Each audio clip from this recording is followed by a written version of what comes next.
సరే నేను ఒకటి అడుగుతాను. చెప్పండి. నేను వరదలు రావాలి అని కోరుకుంటాను. అవును సార్. ఒక మా ఇంటికే రాదు, అవును సార్. మా కాలనీ మొత్తం అవును సార్. మునిగిపోతుంది. అవును సార్. అప్పుడు ఇది ఎవరి బాధ్యత? ఇది గ్రూప్ కాన్షియస్నెస్, దాన్ని సామూహిక చైతన్యం అంటారు.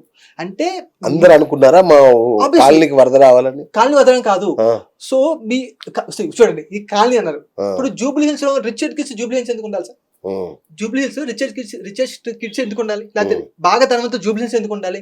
ఎందుకంటే ధనవంతుల యొక్క ఏదైతే, లేకపోతే ఆ మైండ్ సెట్ ఏదైతే ఉందో ఆ మైండ్ సెట్ కలిగే వాళ్ళు ఒకే ప్లేస్ లో ఉంటారు. ఓకే, పాయింట్ క్యాచ్ కదా, రైట్, అంతే కదా. అవును, జూబ్లీ హిల్స్ ధనవంతులు ఎందుకు ఉంటారు అంటే అక్కడ అటు ఉండటం వల్ల ధనవంతుల వల్ల, ధనవంతులు అంటే ఒక చోట ఉందామను, లేకపోతే అక్కడ వాళ్ళు ఉన్నారు కాబట్టి నేను వెళ్దామని చెప్పి ఇల్లు కట్టుకున్నారు. ఉమ్, అంటే ఎలాగైతే ధనవంతులన్నీ కలిసి జూబ్లీ హిల్స్ లో బడ్జెట్స్ లో ఎలాగైతే ఒక చోట ఉన్నారో, అనేక మంది కలిసి వాళ్ళ ప్రాబిలిటీయో లేకపోతే వాళ్ళ సంభవాల్లో భాగంగానే ఆ ఊర్లో జన్మ తీసుకోవడం, లేకపోతే ఆ ఊర్లో ఉన్నప్పుడు ఈ వరదన సంఘటన వచ్చినప్పుడు సామూహికంగా ఒకసారి అనుభవిస్తారు వాళ్ళు.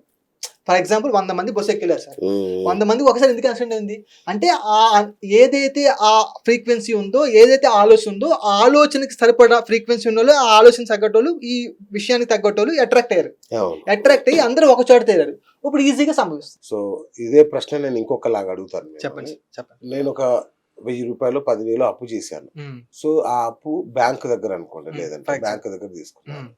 ఆ బ్యాంకు నా రుణమాఫీ, గవర్నమెంట్ మారిందంటే రుణమాఫీ చేయొచ్చు, చేయకపోవచ్చు, నేను కట్టాల్సి రావచ్చు, రాకపోలేదంటే బ్యాంక్ వచ్చి నా ఆస్తులు సీజ్ చేయొచ్చు కట్టకపోతే. కరెక్ట్. సో ఇవన్నీ కూడా ఒక నా కర్మ అనేది అక్కడున్న ప్రభుత్వము, అక్కడున్న బ్యాంకు, ఇట్లాంటి రకరకాల ఎక్స్టర్నల్ అంటే సామాజిక ఆర్థిక స్థితిగతులను బేస్ చేసుకొని ఈ పరిణామాలు జరుగుతున్నాయి. Correct. So butterfly effect. So దానికి మరి నా కర్మలకి ఏంటి సంబంధం? అంటే నా సరే, ఇక్కడ నేను చెప్పే అంశం ఏంటంటే, నువ్వు ఏ భావన అయితే నీలో ఉందో ఆ భావన కలిగించే సంఘటన నీ జీవితంలో జరుగుతుంది. అది ఎలా జరుగుతుంది అనేది ప్రాబిలిటీ. ఇప్పుడు ఫర్ ఎగ్జాంపుల్ మీరు క్యారమ్స్ బోర్డు ఉంది, ఓకే, క్యారమ్ బోర్డు స్ట్రైక్ కొట్టాను అనుకోండి, అది ఆ కారణకి వెళ్ళి ఈ కారణకి వెళ్ళి ఈ కారణకి వెళ్ళి ఈ కారణం ఎలా తిరిగి వచ్చి రావచ్చు, అవును. అది ఎలా వస్తే సంబంధం లేదు. అవును. బట్ మీరు కొట్టే ఫోర్స్ పెట్టి, మీరు ఇచ్చే యాంగిల్ పెట్టి అది మార్చుకుంటూ వస్తుంది. దాన్ని బటర్ఫ్లై ఎఫెక్ట్ అంటాం. ఓకే. సో ఇది ఎవడు ఇక్కడ మనందరూ కనెక్టెడ్ సార్, ఎనర్జీలో అందరూ కనెక్టెడ్. సో ఏ రూపంలో వస్తుంది మన సంబంధం లేదు.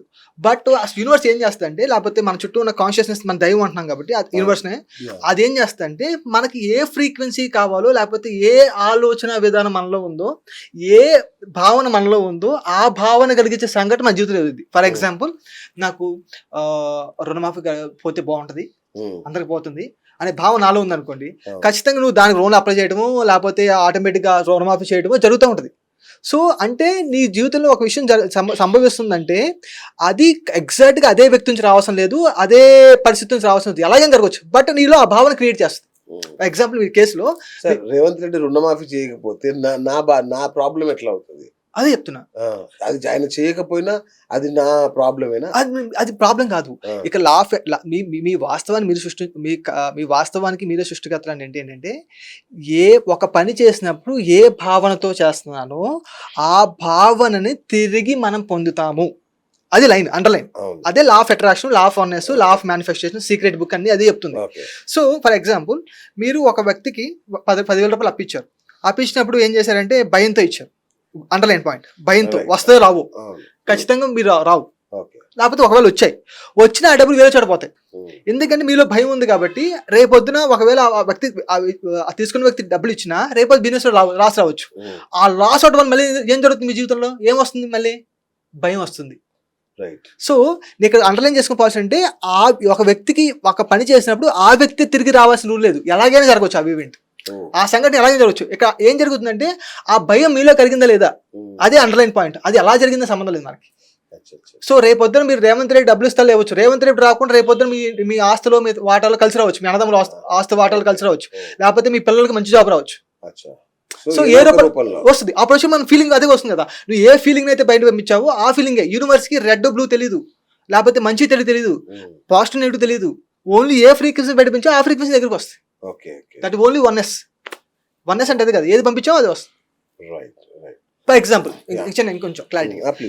సో చిన్నప్పుడు మా అమ్మగారు నాకు లేకపోతే నేను ఐస్ క్రీమ్ కావాలని అడిగినప్పుడు మా అమ్మగారు ఏం చెప్పాలంటే, ఐస్ క్రీమ్ తింటే జలుబు చేస్తుంది, తినకూడదు, చాయ్ తింటే జలుబు చేస్తుంది, పైకి ఎక్కితే పడిపోతావు, కిందకు అలా సైకిల్ ఎక్కితే పడిపోతావు, ప్రతిదీ పడిపోతావు, అవును లేకపోతే ఏదో జరిగిపోద్ది, అన్ని భయము, లేకపోతే బూచోడు వస్తా తినపోతే. అవును ఎప్పుడైతే మన చిన్నప్పటి నుంచి ఈ రకంగా పెంచడం మొదలు పెట్టారో అప్పుడు తెలియకుండా మనకి ఏం ఫీడ్ చేస్తున్నారు, మన మైండ్లో భయం, అవును. ఏదైనా పని చేయాలంటే భయం, దాన్ని పడిపోతానేమో అంటే ఏ ఒక వ్యక్తికి ఇలాంటి ఫీడింగ్ జరిగినప్పుడు అప్పుడు ఏమవుతుందంటే ఆబ్వియస్లీ ప్రాబిలిటీ ఏమవుతుందంటే అందుకే చాలా మంది గొప్ప గొప్ప సైంటిస్టులు కానీ లేకపోతే గొప్ప గొప్ప జీవితాలు ఎదిగిన వాళ్ళు వాళ్ళ డిఫరెన్స్ చూస్తే తల్లిదండ్రుల యొక్క ఇన్ఫ్లుయెన్స్ వాళ్ళ మీద ఎక్కువ ఉంటుంది.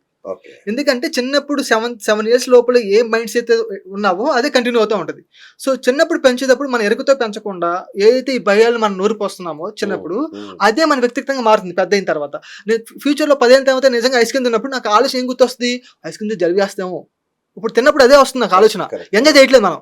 సో ఫర్ ఎగ్జాంపుల్ అదే కనుక ఒక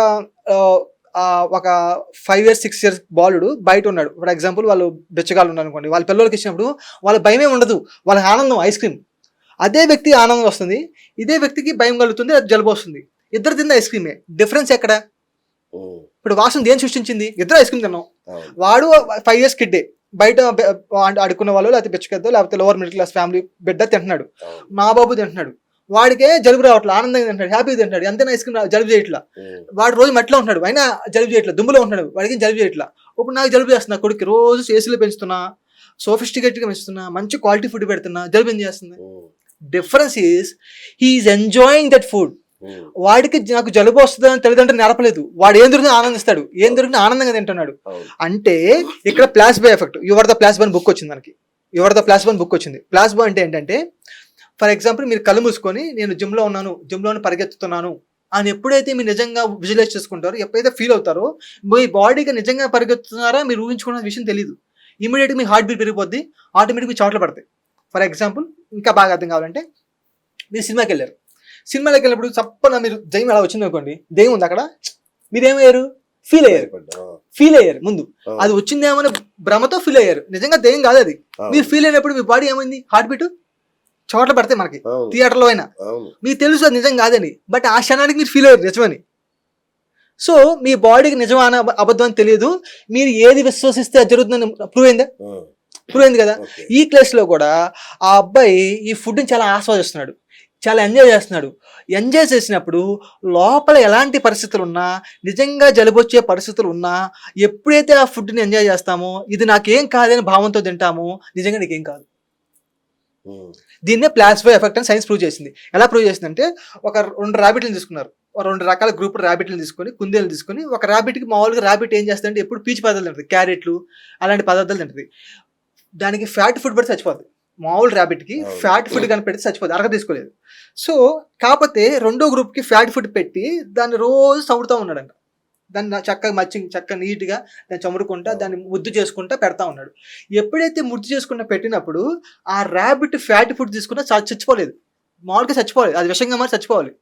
ఎందుకు మారలేదంటే, ఎందుకు చనిపోలేదంటే ఆ ప్రేమ తత్వం వల్ల ఆ దాంట్లో బాడీలో రిలీజ్ అయ్యే హార్మోన్ ఏం చేసిందంటే ఆ క్యారెట్ని లేకపోతే ఆ ఫ్యాట్ ఫుడ్ని బయట పంపించేసింది, మన మోషన్ రూపంలో బయట పంపించేసింది. సో అది ఏం చచ్చిపోలేదు.